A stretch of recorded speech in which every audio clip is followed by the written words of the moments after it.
everyone, Assalamu alaikum. This is Dr. Tazeen, your mentor and course director at Study FCPS from Study Medic, and we are here with another session of Triple P series. The basic purpose of this series is to prepare you for the exam, to make you practice the exam tested questions, and to make your progress possible and to pass the exam in one go. So in this session, we shall be discussing about operative vaginal delivery and what are the potential exam tested areas which can come up in the exam. If you have not subscribed the YouTube channel of Study Medic, subscribe now and just click on the bell icon so that you can get an update about all the upcoming sessions which are being uploaded as free YouTube series by Study FCPS on the YouTube channel of Study Medic.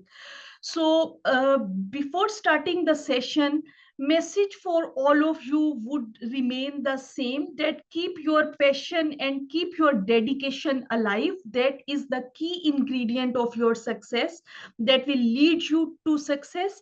And just be kind and be honest to everyone around by helping others, by guiding others, and by telling them the right thing. Your success won't be stopped. Okay, so no one can stop your success. So you should be very kind, you should be very honest to each other, and you should be on the giving end, that if everyone needs help, you should be there to help and guide them appropriately. So all these hard days, all these tough days, they are just part of life. Life looks beautiful when you are doing something, when you are struggling for something, and when some progress or some motion is there in the life. Okay, if it is stagnant, that is not a growth, and that is also quite a boring thing for everyone. So with our passion for studying, with our dedication for studying, let's start today's session. And this session is all about operative vaginal delivery, keeping in mind the main focus of exam tested areas, that how the exam tested questions are coming up in the exam. So first of all, we should have a clear idea that how basically they are dividing the instrumental delivery by keeping in mind the pelvic cavity. So basically this is divided into three parts: the outlet forceps, or the outlet operative vaginal delivery, or the outlet of the maternal pelvis. Then it can be a low cavity, and then it can be a mid cavity. When we talk about outlet, basically this is that when the fetal scalp, it is visible, okay, without separating the labia. Okay, so it means that when crowning is taking place, that the scalp is visible and you have not to separate the labia to see that whether the scalp is visible or not, and rotation does not exceed 45 degrees, and fetal skull has reached the perineum. Skull is on the perineum, it is visible without separating the labia, and rotation does not exceed 45 degrees. This is outlet cavity, which you have to keep in mind. Then there comes low cavity. Low cavity is that when the skull station is at +2 but not on the perineum. So here basically there is a difference between the outlet and the low. The fetal skull is on the perineum, it is at +2 centimeter, or it can be below.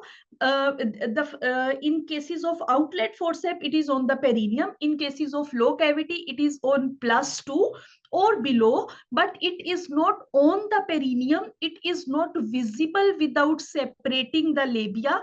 And two subdivisions of the low cavity can be there, that it can be non-rotational when it is less than 45 degrees rotation is needed, and it is rotational when more than 45 degrees rotation is needed. Then there is mid cavity, and mid cavity is that the fetal head is no more than 1/5 palpable per abdomen. Okay, so that is very important point while keeping in mind and attempting the questions, that you have to keep in mind starting from abdominal examination and maternal assessment, coming to the vaginal examination.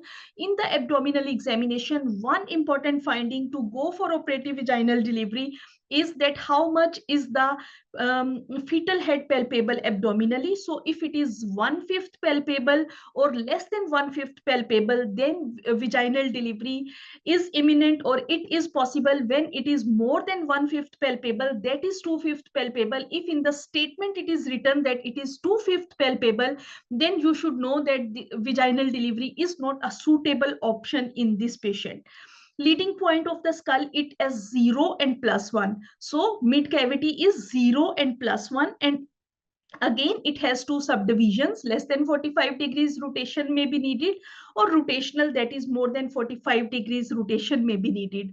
So from this slide, actually we have reached that we have to find out that which cavity operative vaginal delivery we are going to do. So for this, actually we have to keep in mind that this can be outlet forceps. So outlet would be on the perineum, clearly visible without separating the labia, and rotation is less than 45 degrees. Then there is low cavity forceps. For the low cavity forceps, we have to keep in mind that this is +2, okay, and it has further subdivisions depending upon the rotation. And then we should know that if it is mid cavity, so we have to keep in mind that this is 0 and +1.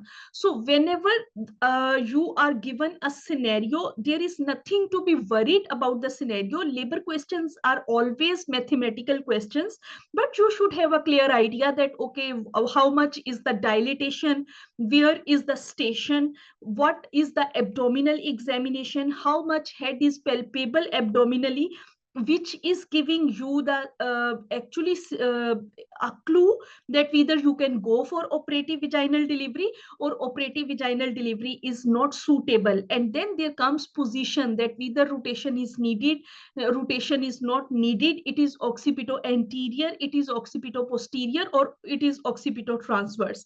So all these things, they should be in your mind when you are moving forward for to go for operative vaginal delivery.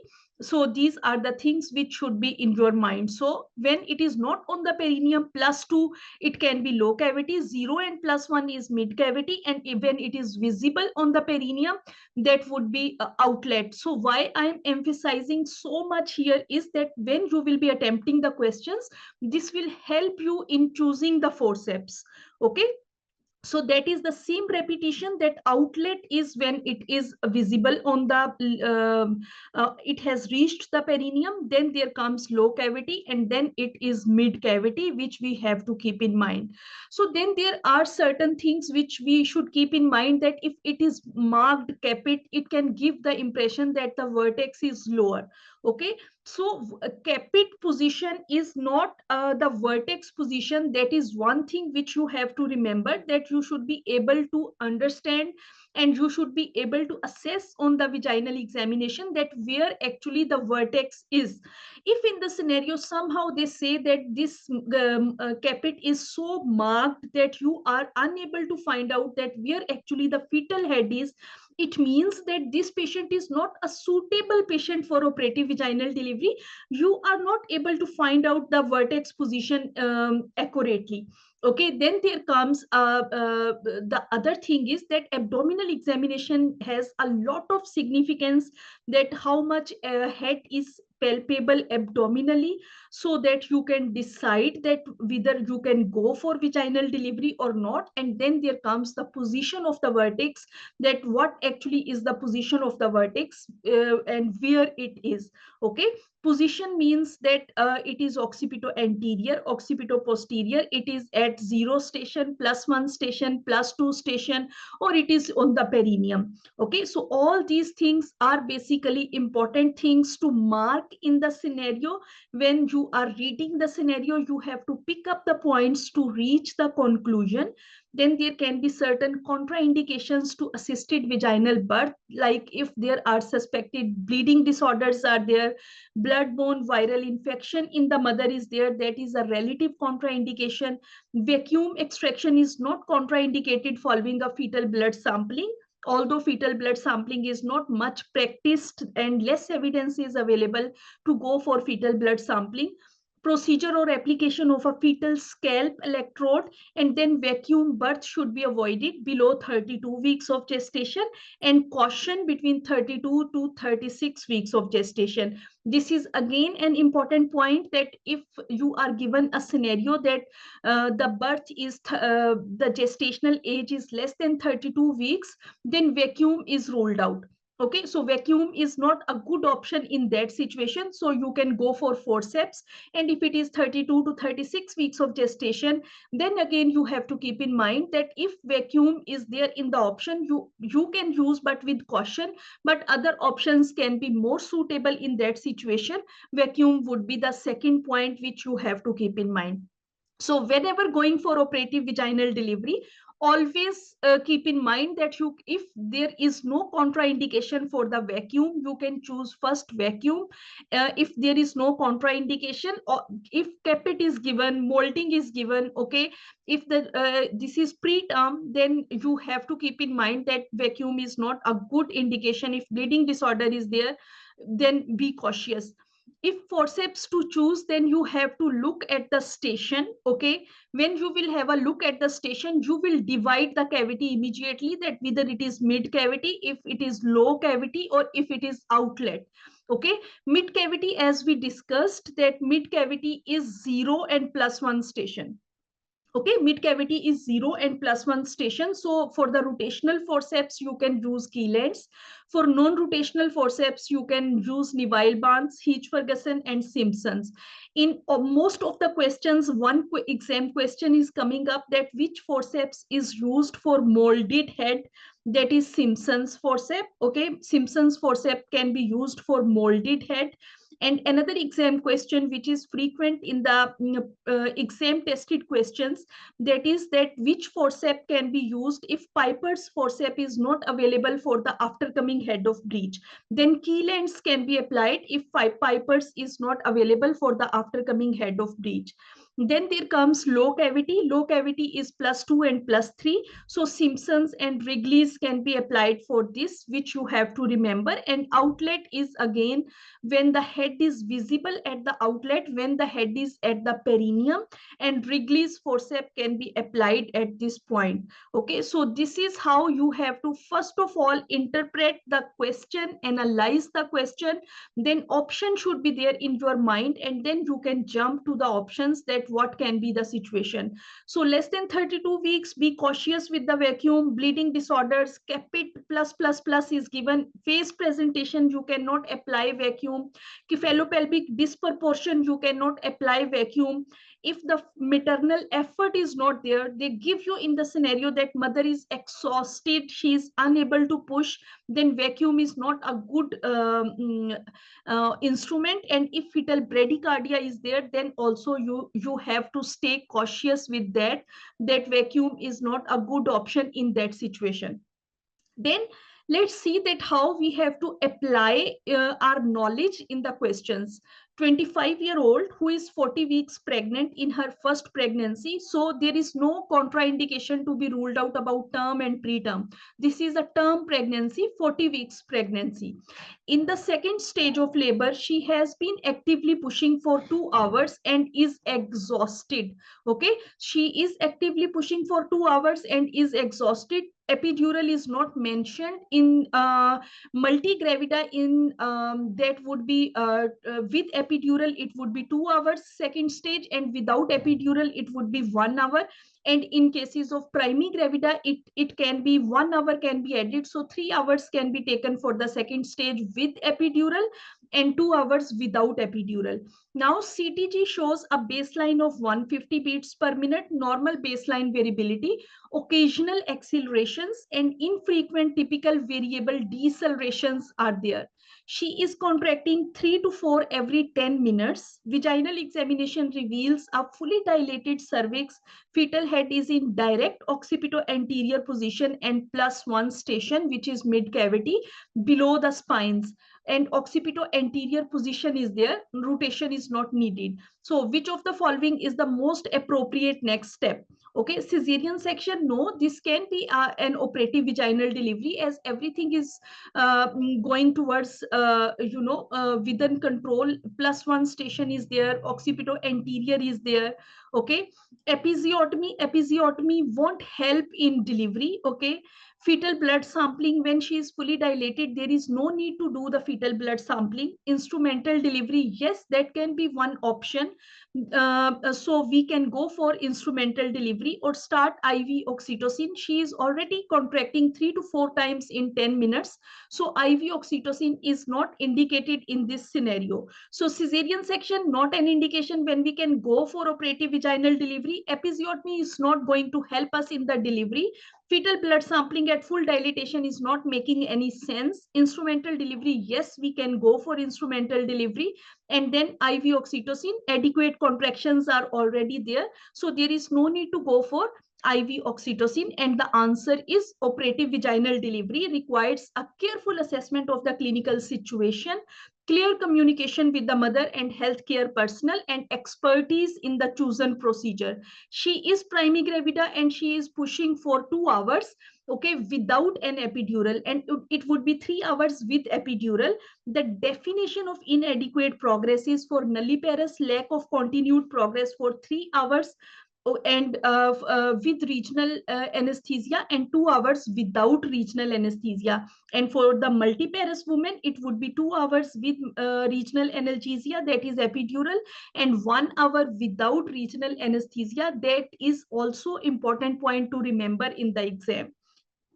So what can be the indications when we are opting these operative vaginal deliveries? There can be medical indications, there can be maternal indications, there can be fetal indications, and then there are certain situations when there are contraindications that we have to avoid operative vaginal delivery. Medical indications include cardiac disease, hypertensive crisis, cerebrovascular disease, myasthenia gravis, or spinal cord injuries. Contraindications, which are relative contraindications, are fetal bleeding disorders, for example, alloimmune thrombocytopenia, and a predisposition to fracture, for example, osteogenesis imperfecta. Fetal indications can be fetal compromise, okay, when abnormal fetal blood sampling is there, pathological CTG is there, so that can be among one of the indications for the operative vaginal delivery. And maternal indications in the nulliparous woman, that can be delayed progress, that can be lack of progress, 3 hours with epidural, 2 hours without epidural, and in case of parous women, that can be 2 hours and 1 hour respectively, with and without epidural. Maternal exhaustion, okay, and medical indications to avoid Valsalva maneuvers, that can also be among one of the indications of operative vaginal delivery. So whenever we have to go for operative vaginal delivery, always remember that safety criteria needs to be fulfilled. So full abdominal and vaginal examination is carried out, maternal preparation should be carried out, and also staff preparation is also very, very important in these cases. So head should be less than 1/5 or 1/5 palpable. This point is very, very important. If it is given 2/5 palpable, then you should be aware that this is not a good patient or a good candidate for operative vaginal delivery. Cervix should be fully dilated, membranes should be ruptured, station should be at the level of ischial spine or below, position of the head should be determined, capit and molding is no more moderate, more than moderate, like it should not be +3 capit, okay, moderate capit is +2, and pelvis should be adequate. Okay, so this is very, very important. Then for the maternal preparation, when we say that what can be the safety criteria, that clear explanation should be given and mother should be informed that what you are going to do. So trust and full cooperation by the mother should be there. Appropriate analgesia should be there. If it is epidural, then the dose of epidural should be topped up, and pudendal block can be applied. urgency and perineal block may be sufficient for low or outlet birth. Okay, maternal bladder should be emptied and indwelling catheter should be removed, or balloon should be deflated, and aseptic techniques should be followed for the patients who are having who are going to have the operative vaginal delivery. So all these things, they should be kept in mind. Then the operator should be skilled operator. This should be done by trained obstetricians. Adequate facilities should be available regarding equipments, bed, lighting, and access to the operation theater. Backup plan should be there for mid-pelvic births. Theater facilities should be available. Cesarean, if you have to do the cesarean section without delay, then senior obstetrician as well as theater should be available. Anticipation of complications and how to deal those complications, how to manage those complications. For example, shoulder dystocia, perineal trauma, postpartum hemorrhage. All emergency staff as well as experienced surgeon as well as the equipments should be available, and personnel present who are trained in the neonatal resuscitation. So you have to make sure that the mother is safe, and you also have to make sure that the baby is also safe when you are going for operative vaginal delivery.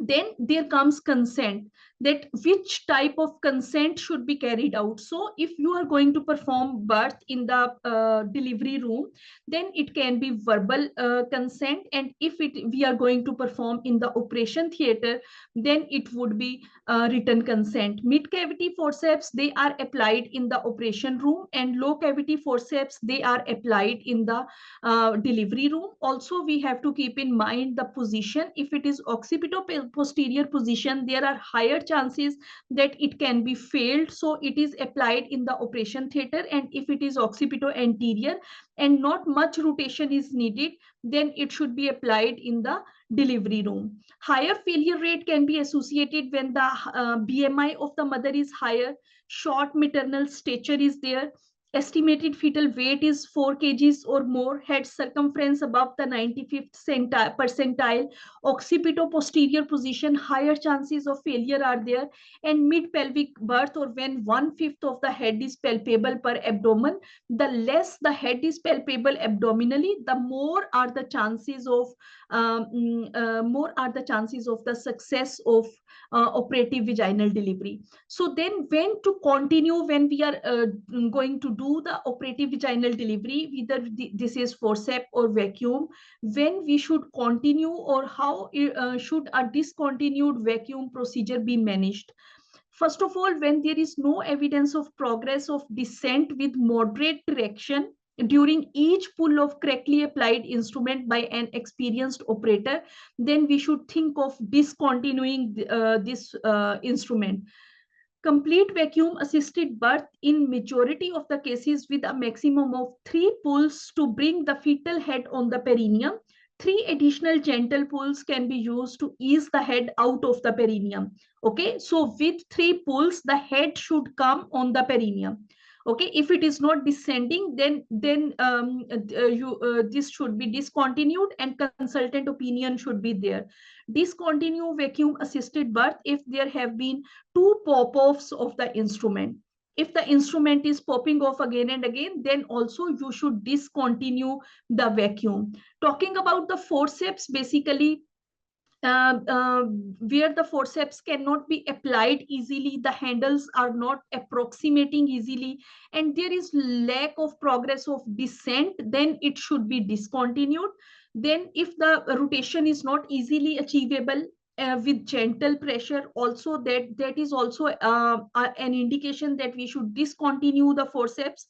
If the birth is not imminent following the 3 pulls of the correctly applied instrument, then also we should think that this is not going to happen, and we should discontinue the forceps. And if there is minimal descent with the first or 1 or 2 pulls of the forceps, the operator should consider whether the application is suboptimal, the position has been correctly diagnosed, or there is cephalopelvic disproportion, which should be kept in mind.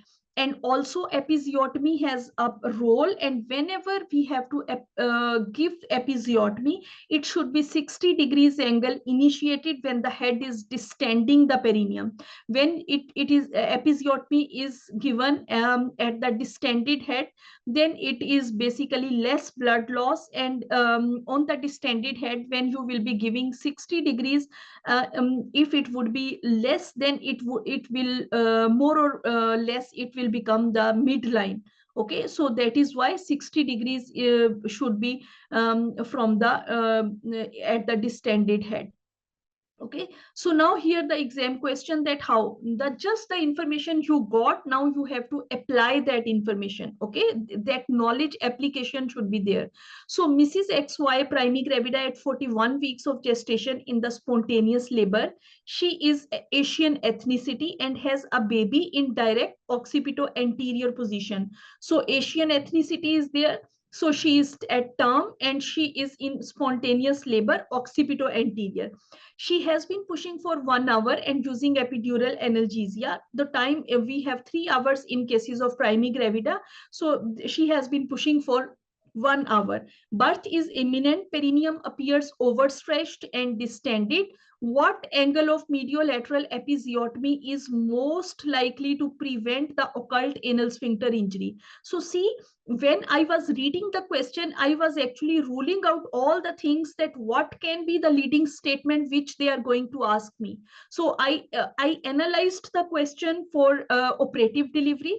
I analyzed the question that whether this is a suitable patient for the operative delivery, this is a suitable candidate to wait more, or this is a suitable candidate, how the things are going in what direction. And now the leading statement says that what is the angle of the mediolateral episiotomy. So we know that this is 60 degrees from the midline, and this is such an easy question to apply when you have read the things appropriately.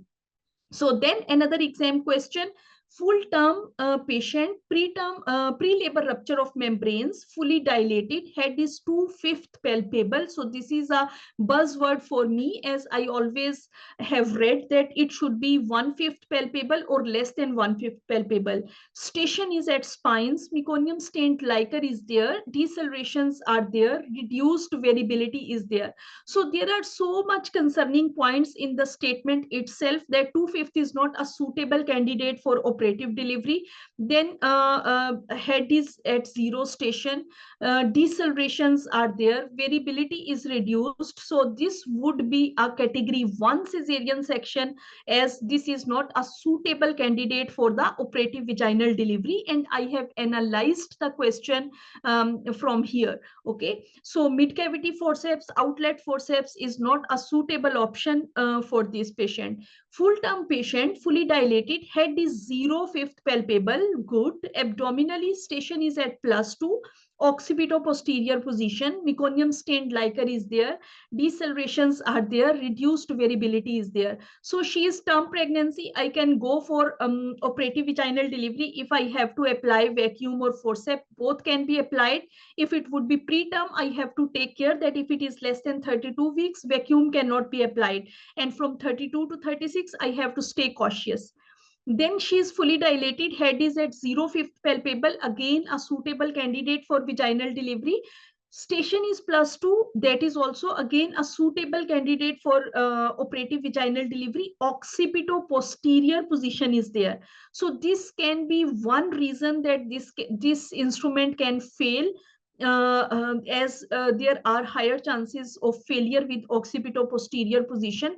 Meconium stained liquor is there, so this would be forceps in the operation theater due to occipito-posterior position. So when we have to deliver in the operation theater, when the BMI of the mother is higher, when the weight of the baby is higher, when it is a mid cavity forceps, or when it is occipito-posterior, then we will go for operative delivery in the operation theater, as the chances of failure are higher.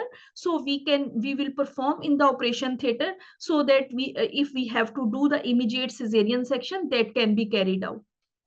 Another exam question, full-term pre-labor rupture of membranes, fully dilated, head is 0/5 palpable, abdominal station is at +2, and occipito anterior. Meconium stent liquor is there, decelerations are there, and reduced variability is also there. So what I have to do here is basically, this is a term pregnancy, so I can go for any instrument.